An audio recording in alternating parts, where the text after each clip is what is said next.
Hey runners, thanks for joining us today. My name's Matt Balzer with Race 178 and Reno Running Company, and we're here talking with Dr. Trevor May of ChiroFit. I wanted to bring Trevor in because he's been an amazing resource to me and keeping me injury-free in my running endeavors. And so we're going to cover the 3 most common running injuries that we see either in our stores or keeping people from their goals on race day. The first common running injury that we see is plantar fasciitis.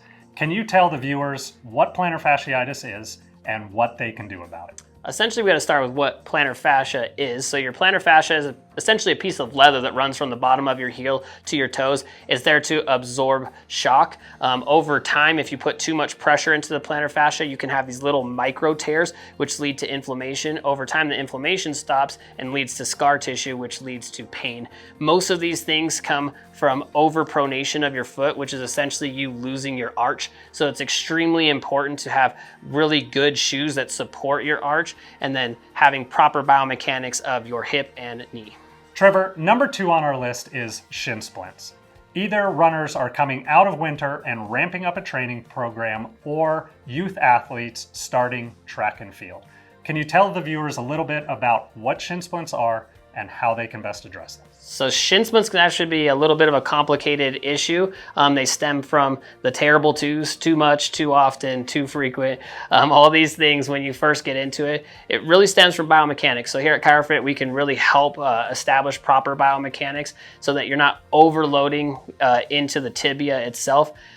Shin splints are actually a stress problem in the actual periosteum of the bone of the tibia. So it's not just the muscle itself. So there's stretching that you have to do. You have to do frequent icing, but nothing is better than not running at all. So if you can go without running, that's a good thing. If you really need to run, you need to get treated at the same time to be able to treat shin splints. So. Okay, good advice. And finally, the other one that we see is runner's knee, or just, we look for just general knee pain. So could you tell us specifically what runner's knee is and what people can do to help address that at home? Absolutely. So runner's knee is actually called patellofemoral pain syndrome, but as you guys know it's runner's knee.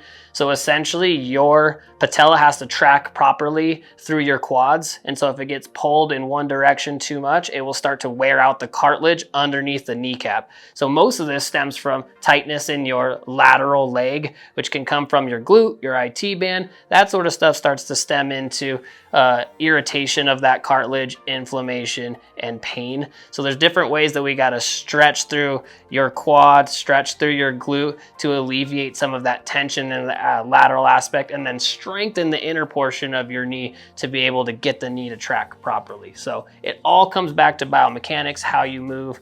So move more, move better.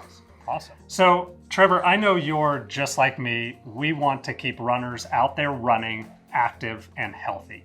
If there was one thing that you could tell people to do that would just overall help reduce their risk of injury, any tips for us on what that might be? For sure. So like we always say, the ankle bone is actually connected to the knee bone and the hip bone and yada, yada, yada. But if you have a shoe that can support your arch, that's hugely important. Even more important than that is having strong glutes. So your abductor muscles in your hips are hugely important to keep you symmetrical and running straight and proper. If you don't have strong enough glutes, then what will happen is your hip will externally rotate, which will lead your knee to dive inward and your foot to dive inward. And that will create all the problems that we were talking about. It'll put too much stress into the plantar fascia. It'll put too much stress into the tibia, leading to the shin splints, and it'll definitely cause your patella to not track properly, which will lead to the patellofemoral pain syndrome or runner's knee.